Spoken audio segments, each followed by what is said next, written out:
Hi everyone. Clients often ask me, how did you do it? You stuck with, how long did it take you to lose over 100 pounds? And it took me over a year. And one of the things I know that I needed to do is not so much look at the destination, but to enjoy the journey. Because as I looked at it as a journey, I grew and changed in ways that I did not know that I would learn and change and grow. But if I pictured myself at the destination, it was going to be very limiting because I don't know where I'm going to end up. And I know if I continue to do my things each day and progress, I become a better person. But if I limit myself with my small-minded box thinking of where I think I should be, so don't do that.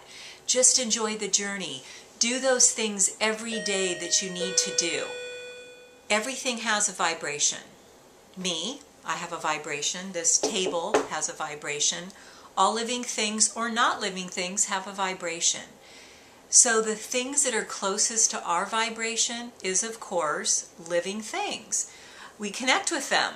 Things that aren't as close to our vibration is, of course, not living things, like this table. I'm going to get a lot more health by eating my fresh fruits and veggies than eating this table.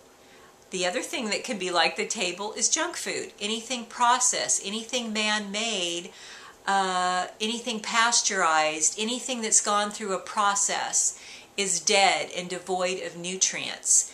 And that vibration is not going to align with us. When we eat things that are alive, we become more alive. When we eat things that are dead, we become more tired and it's harder to do things. Big thing is flour and sugar is dead, and those things are hugely addictive. Don't tell yourself you are never going to have flour and sugar again, or all you're going to be able to eat the rest of your life is fruits and veggies, because your mind will fight you. So just say, for this meal, I choose to eat this fruit, this veggie for this meal, and just for today, or just for right now, this is what I'm choosing to eat. Nothing changes in the body in less than 3 months. So what that means is as you start to eat better, it's going to be a process. Like I said, the journey. Don't expect fast results. The body does things perfectly and slowly. So because it's so perfect, it's going to do it in the time that it needs. So give yourself 3 months to stop craving the junk. Give yourself a timeline. 3 months, you're eating well, and then you'll stop having those cravings of flour and sugar. But it's going to get better within that 3 months, but it's going to take you that time to get there. Then once you reach the 3-month mark, that's ding bell is people going in and out of the door. So that's what that's about. After the 3 months, then you need to add 1 month for every year that you've had a situation or have been in ill health or not feeling well. For example, I'm looking at 5 years. I abused myself for many years, and now that I'm eating well, I've eaten well for a year and a half, and I'm looking at 5 years to completely change my body and turn it around of all ill effects. How do I start my day? Very important to have breakfast. It starts your motor running. If you don't eat, so you've slept for 6 to 8 hours and you fasted, your body needs to eat every 4 to 6 hours. If you don't, when you wake up and you don't eat, that starts your adrenals going, and that's like burning the candle at both ends. And basically you're going to burn out. So we're starting to notice in our society, that yawn is my dog. Come here, Dior. Come. Come. Meet the Dior. Come here. Come. He's yawning. I don't know if you can see him. Oh, and there's a Roscoe. That's my poodle. Yes, that's my poodle. Your body wants fuel. And when we eat every 4 to 6 hours, that is what our body starts trusting. And it will let go of fat when we eat every 4 to 6 hours. Very important. If you're burning your adrenals, and now we're starting to know in our society, adrenal fatigue. And if you need to rest, you need to eat every 4 to 6 hours to give your body fuel to carry on through the day. Staying off flour and sugar, staying off stimulants. Isn't that beautiful? Who wouldn't want to eat that for breakfast every morning? Here, have a bite. Well, I'm looking at my refrigerator, and what do I have? Okay, so I have some carrot stuff that I have left over. Remember, I roasted the lemons. I have some leftover roasted chicken I need to eat up. Here's the cauliflower I roasted. This is the soup I made the other day.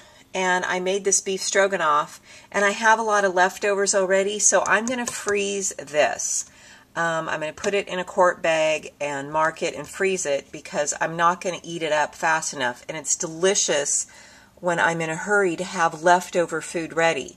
Okay, I need to cook up, I see I have Brussels sprouts and broccoli back there. And this is this is Friday, so those need to get eaten up because I'm going to the farmer's market in a couple days. Also back here I have some fennel that I have to eat, and that's old broccoli. I'm going to smell it. If that's not good, it's going out. And then those are the vegetables I had. Those need to be frozen, or I need to decide what to do with them. So I'm looking because I need to decide. I have the chicken stock the other night, so I'm going to take the fat off that, and I'm going to stick it in my freezer bag with my other chicken stock. And then here's some, it's slipping my mind what that is. I'll come back to it. But I also have this lettuce I need to eat, and I have some yummy Roquefort cheese. So I think I'm going to do a salad with the cheese and pear. That would be totally yummy. So I need to use these up tonight. So see, I'm just going to do an inventory of what I have, and then get in my mind what I'm going to make for dinner tonight, and my plan. And when I have a plan, okay, there's my potatoes and carrots from the chuck roast, and there's my beef stroganoff. And what I'm going to do is just put them in the freezer and lay them flat on top of those. Now I also do something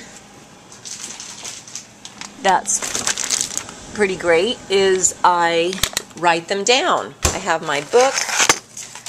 It's my freezer inventory. So I just list everything I have in my upstairs freezer. So I don't have, you're going to forget what you have in your freezer, and I just have it all listed here, so I can just look at this and go, oh, what do I have in my freezer? I know it's in my refrigerator, and now I have a plan for the day. I know what I want to do. So it's kind of like connecting the dots to make the picture for your day. So here's a helpful tip. Your mind is the most powerful tool ever, so use it wisely and for the good. If you don't think you have time, I guarantee you won't. So here's the trick. Tell yourself, I have time. Tell yourself, I get everything I need to get done quickly, easily, and effortlessly. Now, because we're the creators, we will have created time, and you'll be amazed that all these things you have done because you have a plan will get done. And it's so darn amazing. It's like a miracle, and it works. So along this journey, we're all brothers and sisters. We're all on the same journey. Let me know of your successes. There are no failures. That's the mind. The mind wants to put a stop to it and tell you there's a failure, and that's just dookie. So everything we do, it's all a learning experience. So even if you think it's a mistake, it's a success because you've learned something. So share yours with me. I would love to hear, because, you know, I feel alone sometimes. No one shares with me. You know, I want to hear your feedback. So please email me, and I would love to hear, and to your health.